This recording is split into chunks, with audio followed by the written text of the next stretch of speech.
I really don't understand the NHL's Department of Player Safety because I saw not a hit because it's not a hockey play.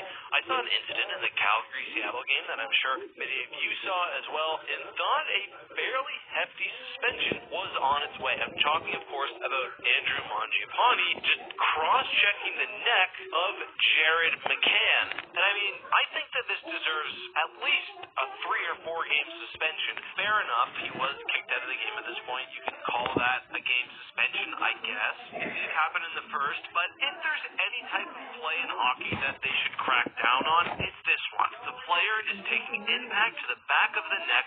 They're completely unable to defend themselves. Obviously, any sort of trauma to the neck can even accidentally be incredibly serious. This has nothing to do with the actual play of hockey going on here. Anyway, the NHL Department of Player Safety spun their big wheel and the punishment was 1 game.